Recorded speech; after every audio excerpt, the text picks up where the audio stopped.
Hello everyone. पिछली video में हमने बात की परमुटेशन के बारे में। अब इस वीडियो में हम बात करते हैं कॉम्बिनेशंस के बारे में। तो कॉम्बिनेशन की जो बेसिक डेफिनेशन है वो ये है, combination is an arrangement of items in which order does not matter. तो जो मेन डिफरेंस है परमुटेशंस और कॉम्बिनेशंस के अंदर वो ये है कि परमुटेशन के अंदर ऑर्डर मैटर करता है, जबकि कॉम्बिनेशन के अंदर ऑर्डर मैटर नहीं करता। तो अगर ऑर्डर मैटर नहीं करता तो कॉम्बिनेशंस की जो तादाद है, जो नंबर ऑफ आउटकम्स होंगे कॉम्बिनेशन के अंदर, वो कम होंगे परमुटेशन के कंपैरिजन में। जैसे कि यहाँ पर आपके पास है, the combinations are a subset of permutations. तो कॉम्बिनेशंस जो होंगे वो बेसिकली सबसेट होंगे नंबर ऑफ परमुटेशंस में से। अब लेट्स से अगर आपके पास 5 पीपल का एक सेट है जिसको आप अरेंज करना चाह रहे हैं एक रो के अंदर, तो उसकी जो परमुटेशन होगी वो ये होगी 5 फैक्टोरियल।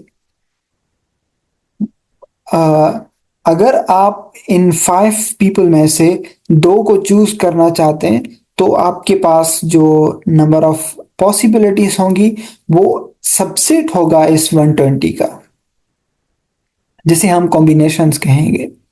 तो बेसिकली जो एक मेन डिफरेंस है परमुटेशन और कॉम्बिनेशन के अंदर वो ये है कि आप परमुटेशन के अंदर ऑर्डर को मैटर ऑर्डर मैटर नहीं करता, जबकि परमुटेशंस के अंदर ऑर्डर मैटर करता है। तो कॉम्बिनेशन के अंदर भी आपके पास इसी तरह से एक जनरल फार्मूला है जैसे कि परमुटेशंस के अंदर था। तो कॉम्बिनेशन में भी आपके पास वही दो टर्म्स हैं, n and r. To find the number of combinations of n items chosen r at a time, you can use the formula. तो हम फार्मूला कौन सा यूज कर सकते हैं, ये है आपके पास formula N C R, N combination R, जो कि ये वाला फार्मूला है, N factorial divided by R factorial N minus are factorial. इसमें आपको एक चीज ही डिफरेंट नजर आएगी, आर फैक्टोरियल जो कि डिनोमिनेटर के अंदर ऐड की गई है परमुटेशन के फॉर्मूले के अंदर। और यहाँ पर भी ये वाली कंडीशन होल्ड करती है कि आर जो है आपका वो 0 से बड़ा होना चाहिए और एन से जो है वो छोटा होना चाहिए या इक्वल होना चाहिए। अगर हम किसी नंबर को आर फैक्टोरियल के साथ डिवाइड करें, पहले परमुटेशन में क्या था, just n factorial divided by n minus are factorial. अब अगर आप इसको आर फैक्टोरियल से भी डिवाइड करें तो इस फार्मूले से भी हम देख सकते हैं कि नंबर ऑफ कॉम्बिनेशंस जो हैं वो नंबर ऑफ परमुटेशन से कम होने चाहिए। तो अगर आप इस फार्मूले को यूज करना चाहते हैं, लेट्स से 5c3, आपके पास इस तरह का एक कोई क्वेश्चन है, तो आप इसको फार्मूले में किस तरह से पुट करेंगे। ये जो 5 है ये एन की वैल्यू है, जिसको आप इस तरह से 5 फैक्टोरियल रख सकते हैं, 5 फैक्टोरियल, और उसको आप डिवाइड करेंगे 3 फैक्टोरियल एंड 5 - 3 फैक्टोरियल। ये जो फैक्टोरियल है ये पूरी ब्रैकेट के बाहर है। आप पहले सब्ट्रैक्शन करेंगे, उसके बाद जो आउटकम होगा उस पर आप ये फैक्टोरियल अप्लाई करेंगे, ना कि सिर्फ 3 पर या सिर्फ 5 पर। तो आपके पास इसका आंसर क्या होगा, 5 factorial divided bye 3 factorial and 5 - 3 2 factorial. अब आप इसको अगर सॉल्व करें तो आपको जो रिजल्ट मिलेगा वो ये है 10। आपके पास 10 टोटल पॉसिबिलिटीज हैं। इस तरह से हम कुछ एग्जांपल्स देखते हैं कि इसको कैसे हम यूज कर सकते हैं इसी फॉर्मूले को। लेट्स से आपके पास एक क्वेश्चन है, to play a particular card game each player is dealt 5 cards from a standard deck of 52 cards, how many different hands are possible. तो आपके पास 52 कार्ड्स हैं जिसमें से आपको 5 कार्ड्स को चूज करना है, तो आपके पास कितनी टोटल नंबर ऑफ पॉसिबिलिटीज होंगी। अब कॉम्बिनेशन और परमुटेशन के अंदर भी ये एक डिफरेंस है। मेन डिफरेंस ये है ये कि कॉम्बिनेशन के अंदर आप चूज करते हैं किसी चीज को, जबकि आप परमुटेशन के अंदर चीजों को अरेंज करते हैं। तो अगर आपको कोई इस तरह का प्रॉब्लम नजर आता है जिसमें आपको क्लियरली इस तरह का कोई वर्ड नजर आ जाता है कि चूज करना है, सिलेक्ट करना है, तो आप समझ जाएं कि ये प्रॉब्लम कॉम्बिनेशन का है और आप इसको कॉम्बिनेशन के फार्मूले से ही सॉल्व करेंगे। जब आपको ये पता चल जाए कि ये कॉम्बिनेशन का फार्मूला है, तो उसके बाद आपको सिर्फ दो ही चीजें चाहिए, वो है एन और आर। तो इस प्रॉब्लम के अंदर अगर आप देखें तो आपके पास एन की जो वैल्यू है वो है 52। टोटल हमारे पास 52 कार्ड्स हैं और हमें सिलेक्ट करने हैं 5 कार्ड्स। तो आर की जो वैल्यू होगी वो 5 होगी। एन आपका है 52 जबकि आर आपका है 5। अब इसको अगर आप सॉल्व करना चाहें तो आप किस तरह से सॉल्व करेंगे? 52 C 5 बराबर हो जाएगा 52 factorial divided bye 5 factorial and 52 minus 5 factorial. इसका सोल्यूशन ये यहाँ पर आपके पास है 52 factorial divided bye 5 factorial 47 factorial. बजाय कि आप इन फैक्टोरियल टर्म्स को ओपन करें, इससे बेहतर है कि हम इसको 52 को 48 47 फैक्टोरियल तक ओपन करें और 47 फैक्टोरियल को डिवाइड कर दें। तो आप जब इसको कंप्लीटली सॉल्व करेंगे तो आपको ये एक नंबर मिलेगा जो कि नंबर ऑफ पॉसिबिलिटीज हैं 52 कार्ड्स में से 5 कार्ड्स को चूज करने की। इसी तरह से ये एक क्वेश्चन है कि a student must answer 3 out of 5 ऐसे questions on a test, in how many different ways can the student select the questions.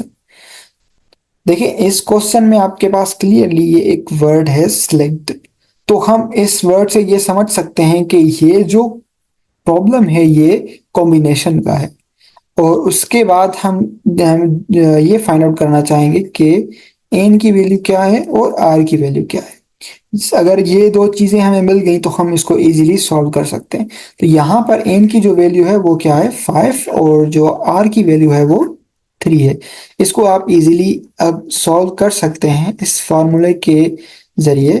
5 factorial divided bye 3 factorial 5 minus 2। तो ये आपके पास 5 फैक्टोरियल 3 फैक्टोरियल एंड 3 फैक्टोरियल। इसको अगर आप solve करें तो आपके पास आंसर ये आता है 5 माइनस 3 2 फैक्टोरियल होगा, ना कि 3 फैक्टोरियल। उसके बाद एक ये एग्जाम्पल है, a basketball team consists of 2 centres 5 forwards and 4 guards, in how many ways can this coach select A starting line up of 1 centre 2 forwards and 2 guards. तो एक बास्केटबॉल टीम है जिसके अंदर टोटल इतने प्लेयर्स हैं, total 11 players हैं ये, जिसमें से हमें चूज करने कितने 1 सेंटर 2 फॉरवर्ड्स एंड 2 गार्ड्स।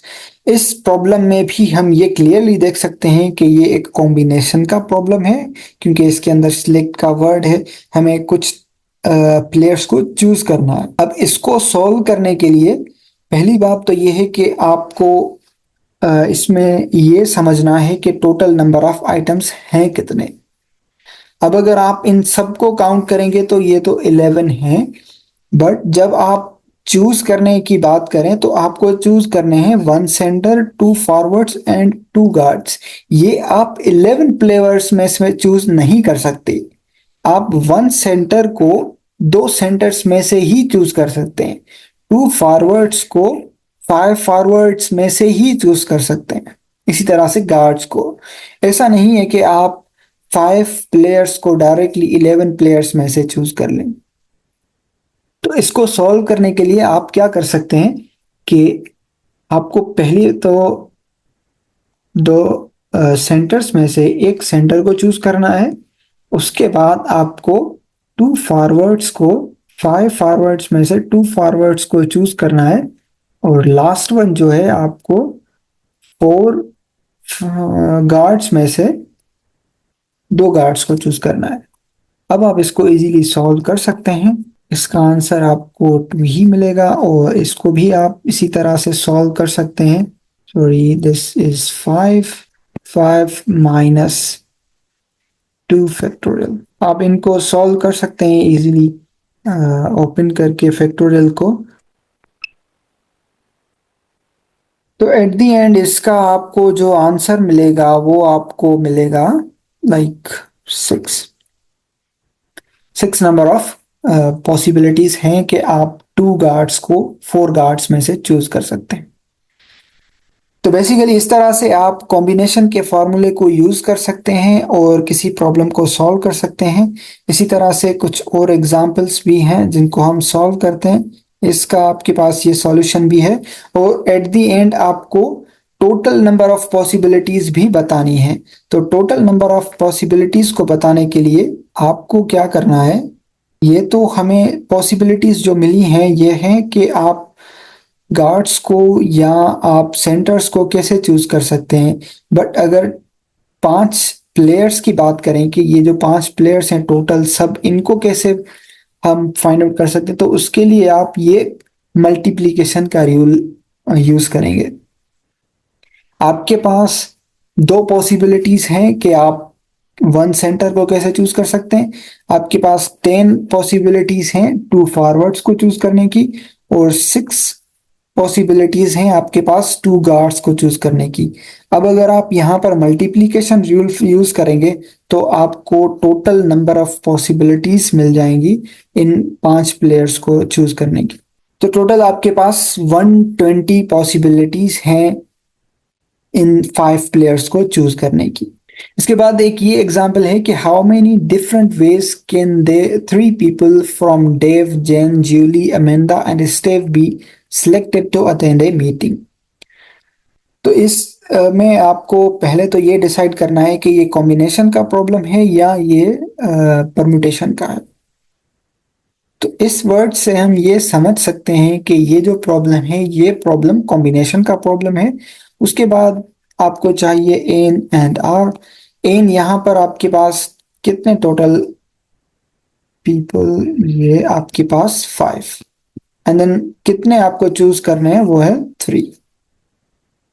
अब आप इजीली फार्मूला यूज कर सकते हैं और आपको इस फार्मूले से आंसर मिल जाएगा कि टोटल 10 पॉसिबिलिटीज हैं 3 पीपल को चूज करने की फ्रॉम 5 पीपल। इसी तरह से ये भी एक सिंपल सा एग्जांपल है कि 10 GCC students have applied for a scholarship, 6 student will be chosen to receive this scholarship. How many different ways can these be chosen? तो इसमें भी देखें आपको चोजन का वर्ड मिल रहा है तो आप समझ जाएं कि ये एक कॉम्बिनेशन का प्रॉब्लम है। इसको सॉल्व करने के लिए भी आप सिंपल वही फार्मूला यूज कर सकते हैं, 10c6 10 factorial divided bye 6 factorial 10 minus 6 factorial. तो जब आप इसको सॉल्व करेंगे तो आपको 6 फैक्टोरियल एंड 4 फैक्टोरियल, इसको सॉल्व करने के लिए आपके पास 10 9 8 7 6 फैक्टोरियल और आपके पास 4 फैक्टोरियल जो है वो इक्वल होता है 4 3 2 1 एंड एट द एंड आपके पास जो आंसर आना है वो ये है 30 मल्टीप्लाई बाय 56। इसका कुछ आंसर आना है आपके पास जो कि टोटल नंबर ऑफ पॉसिबिलिटीज होंगी।